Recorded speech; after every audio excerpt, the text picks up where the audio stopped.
In today's video, we're going to talk about LED light bars and how to mount them, pros and cons of them, and if you do decide to go for one, where you can get some brackets to mount it like I did on my Evolution Cart D5.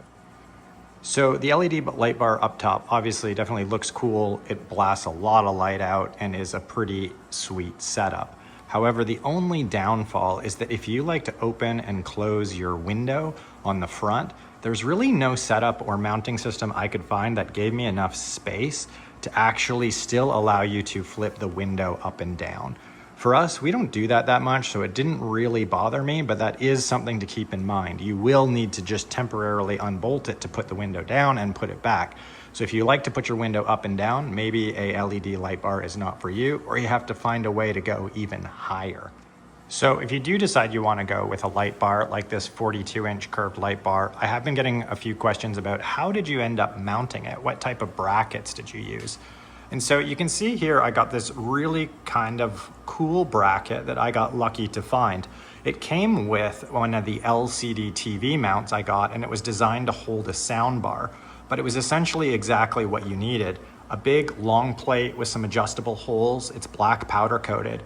I pulled off these two bolts that hold the roof on and slid the plate on and then put the bolts back in. It has an adjustable pivot with different notches in it, so you can create different angles here on this bar. And then this bar just simply went in with the metric bolt into the light bar here. So what was really nice about it is it's fairly adjustable. You can move it forward, you can move it back. The angle is adjustable. And then also the position of where you mount your light bar is rather adjustable. So the cool thing is I actually found these on Amazon. You can buy them direct without a TV mount for about 20 bucks.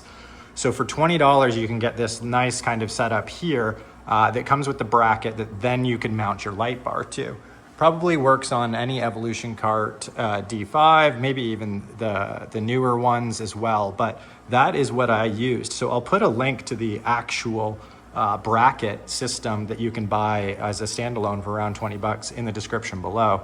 But that is how I did it. I think the mount ended up looking quite clean, and it holds it pretty far out and away from the windshield, so you don't get any rubbing or any contact like that.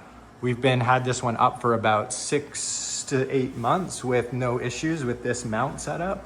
You know, every now and then I just kind of come over here and just check that this little plastic knob is tight. The bar is heavy. We go up bumpy roads with potholes all the time, and it has surprisingly held in no problem. So if you are looking for a rather clean way to mount a light bar like this, these soundbar brackets actually work rather perfectly.